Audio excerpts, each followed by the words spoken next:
Hi guys, this is your girl Diva Fashionista bringing you yet another video. I know it's been a while since I've uploaded. You know, this life just gets in the way sometimes. Sometimes it's just busy, and I was just busy. I don't have any excuse. And then, of course, you do get this thing they call YouTube burnout. So in this video, I want to discuss with you the state of YouTube, where it's going, where it's been, and where it's going.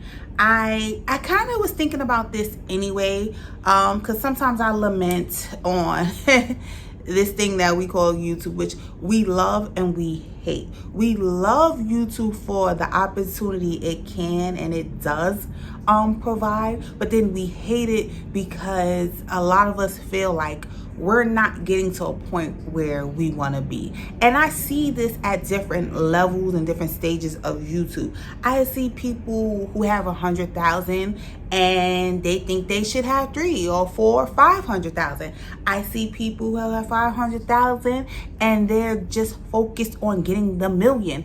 And you know, a small YouTuber like myself is like, girl, like, I wish I had a fraction. I wish, forget the subscribers, even if I got the views this person is somewhere sitting there complaining about, I'd be happy. But you know, it's not to bash anyone, it's not to bash them or how someone's feeling. I definitely respect people's feelings. They have a right to their feelings, but it's interesting just to see, you know, different people's qualms with YouTube. And a lot of it is just, you know, the algorithm. Everyone talks about this thing called algorithm, and feeling like they're shadow bans or whatever that is, or just feeling like that their channel is not reaching the eyes that they would like it to reach, or they don't have the opportunities that some other YouTubers have.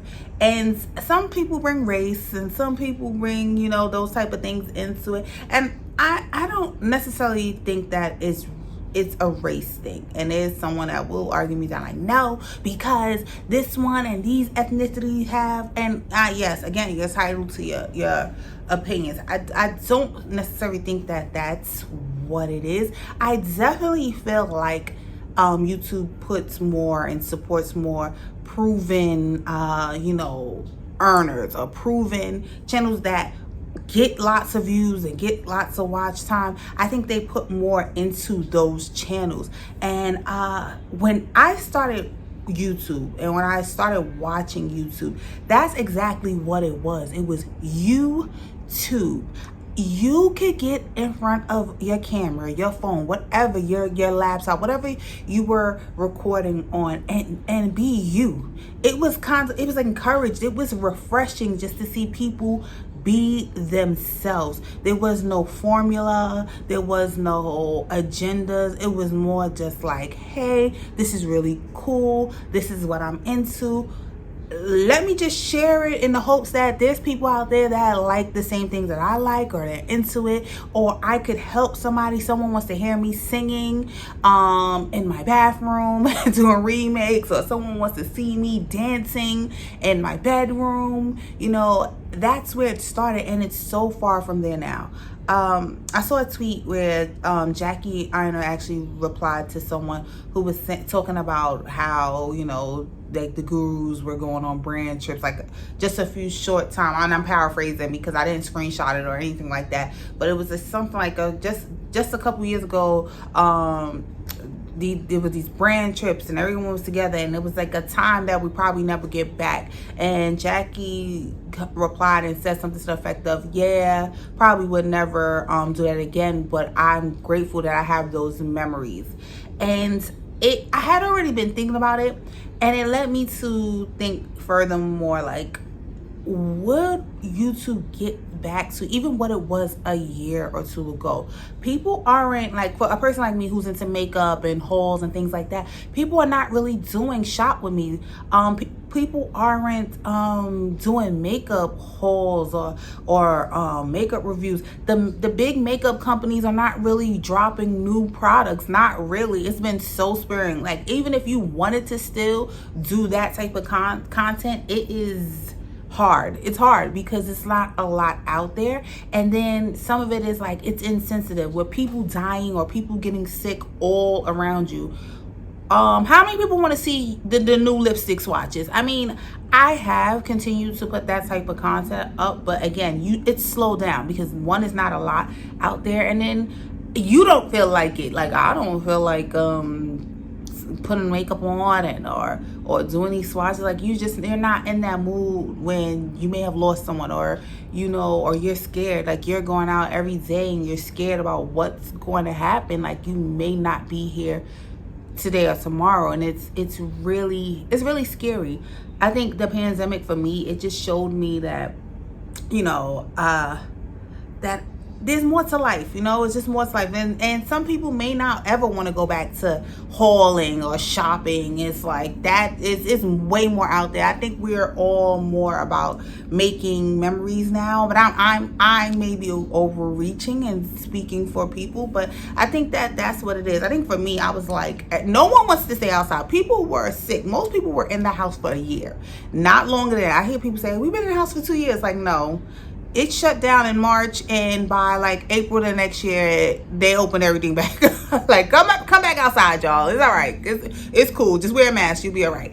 And so, the fact that people were so like itching to be back outside, even though there's this deadly virus floating around, so they say, people were so like antsy to get outside, and I was like, let me see what's outside. So that's where I'm kind of at. But I was thinking about just YouTube. Like, even me, I took like a month break, and I was just like, what do I want to upload? Where am I? Like, do I still want to do YouTube? And I was saying to my good sis, Beijing Treasure, she checked in on me, and I was saying to her, I was like, one of the things I feel like one of the worst things that YouTube did was take monetization from small channels. I see people quitting left and right. A lot of channels that I really did enjoy are not uploading anymore, and I think that just took the wind out of a lot of people's sails. It just didn't make it fun anymore. When you have to think and you have to be strategic and you have to try to follow a formula of what everyone else is doing, what sells, controversy. Like I said this before, and I'm gonna say it again. I saw this girl get really big off of yelling. She was in this video just yelling and ranting and got really big, and I'm just like, well, good luck with that, because now that's what you're gonna have to do for the rest of your YouTube career, because that's what people want to see. They like to see drama. I even see this one YouTuber is a big one. I'm not gonna say her name, but I'm like, I feel like to go viral, to have get those views, that this person bashes things, and I'm like, you gotta bash things, or you gotta try to seem like you're coming from a negative place so that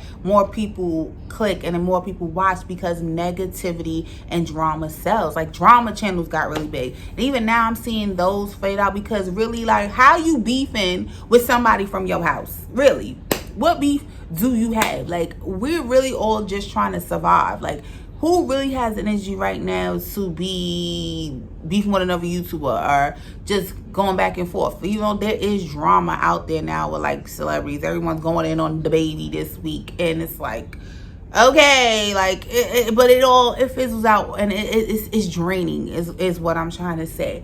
I wish we could take it back to the days, simpler times when, people were filming on their floor. They sat on their floor in front of the window and they made their videos. Like, those were just simpler times, and it was no pressure. You could just be yourself and just show your talent, and it was not a worry, and it was more relaxing. Like, I feel like I can't even put up a video without worrying about, like, all right, I may want to do this. I do YouTube, and I said it before, I do YouTube because I love having a hobby. It's a hobby for me. I love having something to do. I love having something to look forward to. I love planning things. I love executing a look.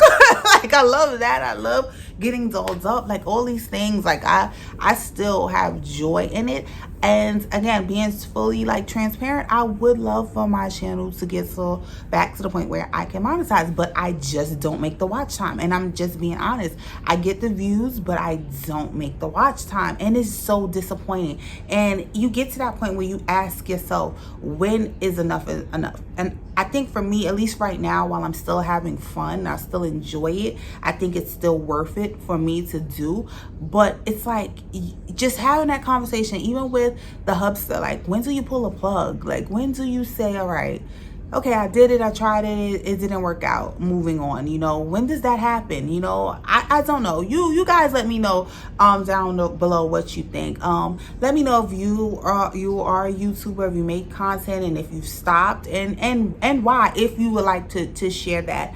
I definitely would love to chat with you down in the comments. But I just think it's really sad. Like, I just think that the criteria should be different. Like, it should be something like, I don't know, like if you actually do upload, if you're actually active on your channel. Like, when they first changed the criteria, it was 1,000 subscribers and 10,000 views. I think that like they should do something else, like even like 100,000 views, even if they made it 100,000 views versus the watch time, because you may have really good ideas. Or even me, like sometimes if I'm doing a swatch video, I got that out in 2 minutes, and then like, all right, thanks.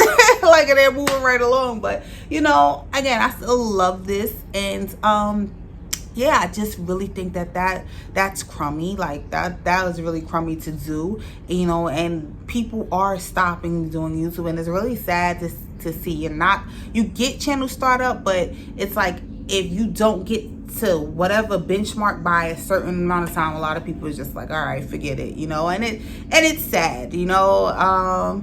Yeah, like, I don't know. I think that's all I really wanted to say on the subject. Just let me know what you guys think down below.